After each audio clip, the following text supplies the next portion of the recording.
हमारा जो भारत देश है वो गुरुओं का देश है, ऋषि मुनियों का देश है। हमारे यहाँ पर गुरु को बहुत बड़ी संज्ञा दी जाती है, भगवान से भी बढ़कर गुरु को माना गया है। एक दोहे के द्वारा मैं आपको बताना चाहता हूँ, गुरु गोविंद दोऊ खड़े काके लागू पाए, बलिहारी गुरु आपने गोविंद दियो मिलाए। यहाँ पर जो गुरु की संज्ञा है उसको भगवान से भी बढ़कर बताया गया है। दोस्तों, आज की जो घटना मैं आपको बताने जा रहा हूँ, इसमें एक 14 साल का स्टूडेंट अपनी 32 साल की एक टीचर के साथ ट्यूशन पढ़ा करता है और वही टीचर उस पर इस तरह से गंदी निगाहें रखने लगती है, उसके ऊपर अपने डोरे डालने लगती है और उसके साथ गलत काम करने लगती है।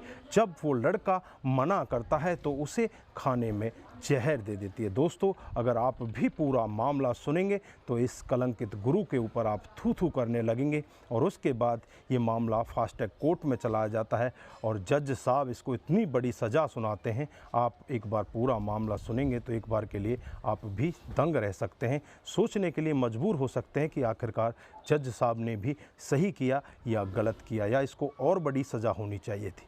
नमस्कार, जय हिंद। आप देख रहे हैं APH न्यूज़ राहुल रावत के साथ। तो दोस्तों, आज की जो हकीकत की घटना आपको बताने जा रहा हूं, चंडीगढ़ में एक सेक्टर पड़ता है 31, ये सेक्टर 31 के ही थाना क्षेत्र की हकीकत की घटना है। यहां पर 25 मई 2018 का वाक़या होता है, जब एक लड़का अपने घर पर पहुंचता है तो उसके मुंह से बहुत ही तेज़ी के साथ झाग आने लगते हैं। लड़के की उम्र लगभग 14 साल होती है।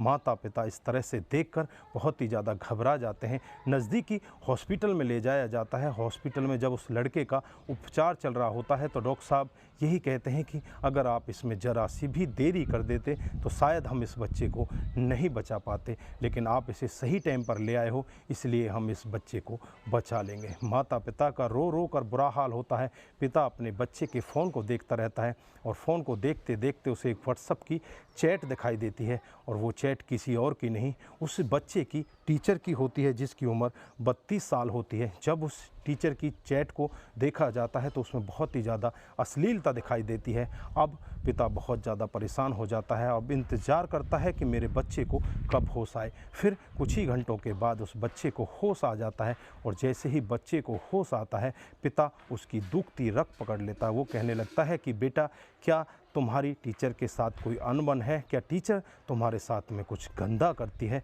तो बेटा बहुत ही तेज़ी के साथ रोने लगता है। साल का बच्चा बताता है कि जब मैं ट्यूशन पढ़ने के लिए मैडम के घर जाता हूँ, मेरे साथ में मेरी छोटी बहन भी जाती है और धीरे धीरे ऐसे ही 5-6 दिन का समय बीत जाता है। एक दिन का वाक़या होता है, जब मैं टीचर की तरफ निगाह भर के देखता हूँ तो टीचर को पता नहीं क्या हो जाता है, मेरे ऊपर वो फ़िदा हो जाती है, मेरे से वो असली तरीक़ा की बातचीत करने लगती है। और एक दिन का वाक़या होता है, जब मेरी बहन ट्यूशन पढ़ने के लिए नहीं जाती, मैं अकेला ही जाता हूँ, उस दिन मुझे पकड़ लेती है और पकड़कर मेरे साथ में गंदा काम करती है। मैं उससे मना करता हूँ, लेकिन वो मेरा वीडियो उतार लेती है और मेरे से कहती है कि अगर तूने इस सब के बारे में किसी को बताने की कोशिश की तो मैं ये वीडियो वायरल कर दूंगी, तेरे माता पिता की बहुत बड़ी बदनामी हो जाएगी। मैं बहुत ज़्यादा डर जाती हूँ और फिर जब मैं अपनी दीदी को साथ लेकर जाता हूँ तो वो दीदी को भी मना कर देती है कि इसको नहीं लेकर आना है, मैं इसको नहीं पढ़ाऊँगी, मैं तुझे ही पढ़ाऊँगी। उसके बाद जब रिजल्ट आता है तो लड़के के मात्र पास मार्क मात्र आते हैं कि वो लड़का बस पास ही होता है, लेकिन घर वाले उस पर इतना विशेष ध्यान नहीं दे पाते कि इस लड़के के ट्यूशन भी लगाया जा रहा है, उसके बावजूद भी इसके कितने नंबर कम क्यों आ रहे हैं। उसके बाद वो लड़का ट्यूशन जाना ही नहीं चाहता, वो ट्यूशन जाने से मना कर देता है और मना करने के बाद वो ट्यूशन टीचर उसके घर पहुंच जाती है और उससे कहने लगती है कि तुम ट्यूशन पढ़ने क्यों नहीं आते। फिर उसे धमका कर अपने साथ लेकर आ जाती है और उसके साथ गंदा काम करने लगती है। वो लड़का उससे बार बार मना करता है कि मैं तुम्हारे साथ में गंदा काम नहीं करना चाहता, लेकिन वो मानती ही नहीं और फिर एक दिन उसके साथ ज़बरदस्ती करती है। वो लड़का मना करता है और फिर उसके खाने में जहर मिला देती है। जब वो लड़का घर पहुंचता है तो उसके मुंह से झाग आने लगते हैं। माता पिता उसे नज़दीकी हॉस्पिटल में ले जाते हैं।